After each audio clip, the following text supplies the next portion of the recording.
Now in victory, Caesar can return to Rome. He has eclipsed all the other nobles, even Pompey. After Caesar's near decade of overwhelming military success in Gaul, he wants to return to Rome to reap the rewards, to be recognized by everyone as Rome's leading man. But his rivals fear and hate him, above all because he's put them in the shadows. In 49 BC, many Roman aristocrats insist that Caesar release his army and return home. But Caesar balks. Caesar knows that if he were to disband his army and come to Rome, he would be murdered by his rivals who hate his success and know that Caesar can't be stopped because he's so popular. So Caesar's life was literally on the line. Caesar and his enemies are headed for a showdown, and no one can stop it. By 50 BC, Julius Caesar has no equal in Rome. The Senate, fearing that he has grown too powerful, insists that he resign his command. Fuming, Caesar leads an army south, contemplating an invasion of Rome. He pauses at a small river at the boundary of Rome, the Rubicon. For Caesar, leaving his men on the shores of the Rubicon and traveling on to Rome alone means complete capitulation to his enemies. Caesar's life was literally on the line. Caesar had to cross the Rubicon River, this little stream that was a boundary between the provinces and Rome itself. When he did that, he knew that there would be a civil war, but it was that or die in disgrace.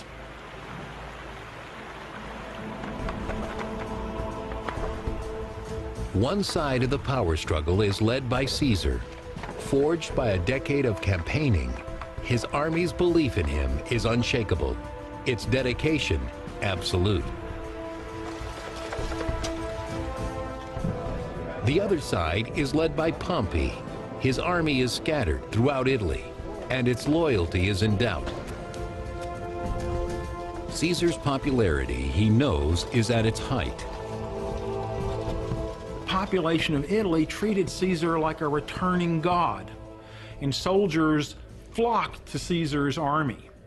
There was no opposition.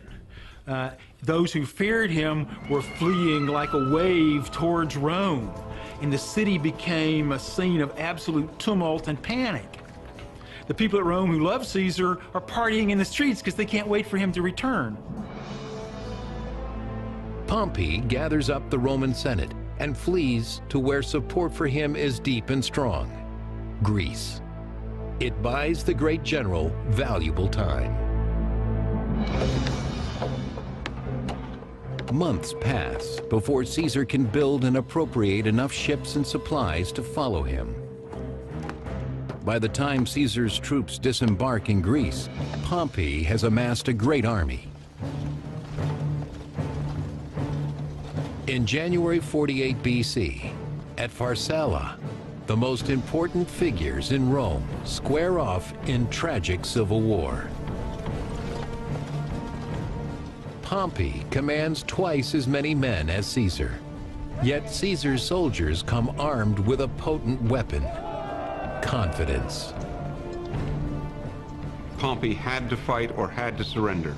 That is the way that Caesar worked, and Caesar's men knew that he would always put them in a position where the chances of success were very great. He also has a very well-trained army. You reach a certain point and the army becomes a well-oiled machine. They're not called veterans for nothing, and they become a very effective fighting force because they're so used to what they're doing. At Pharsala, Caesar's long years of campaigning pay off. His men utterly destroy Pompey's army. Pompey himself escapes. Caesar chases him to Egypt, but too late.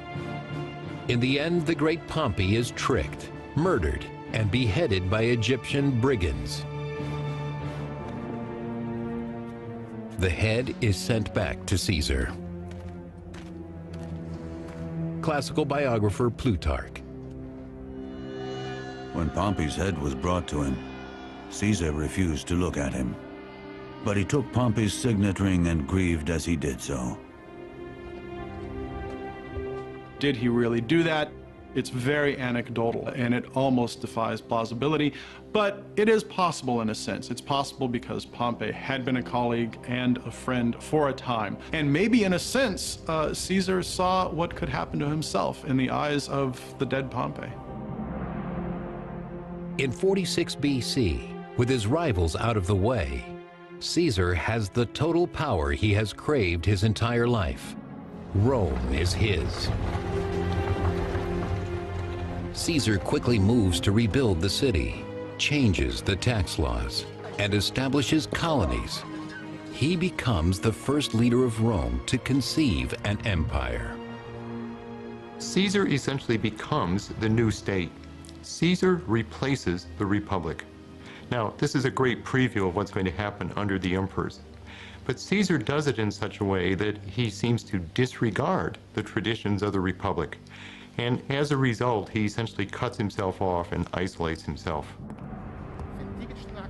Unwilling to share his rule with lesser nobles, he proclaims himself dictator for life, king of Rome in everything but the name. The fear is if Caesar becomes a king, the rights of the people to vote, to choose, to express their opinion will be taken away from them. Outrage over Caesar's tyranny seeps like poison through the Senate. Even Caesar's own protege, Marcus Brutus, is persuaded to betray him. Brutus was a complex and frankly not very attractive man. Caesar had made him his close companion and promoted Brutus's career. But I think Brutus couldn't stand being second banana to Caesar, and Brutus had this romantic notion of himself as the defender of Roman liberty by leading the conspiracy against Caesar. Finally, in 44 BC, on the Ides of March, in the name of liberty, 40 conspirators take matters into their own hands, led by Brutus. Classical biographer Suetonius. 23 dagger thrusts went home as Caesar stood there. He did not utter a sound after the first blow, though some say that when he saw Marcus Brutus about to deliver the second blow, he reproached him in Greek with, "You too, my child?" Many of them were his friends. Some from a long time, some perhaps thought that Caesar had destroyed the Republic's most cherished tradition, that no one man can be the leader of Rome. And there was surely spite and jealousy and just human passion, and perhaps some notions that this was what freedom required.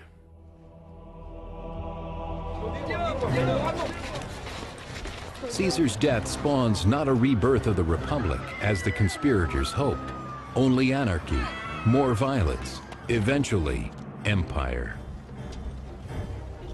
I think long-term, the infusion of obscene riches into Roman politics, the turning of the army into clients of the general as a patron, and the intense rivalry among the aristocrats to defeat each other instead of serving the country meant that the Republic was doomed even without the genius, the fire of Julius Caesar. It was his relative Augustus who found a way to make that work and create the Roman Empire.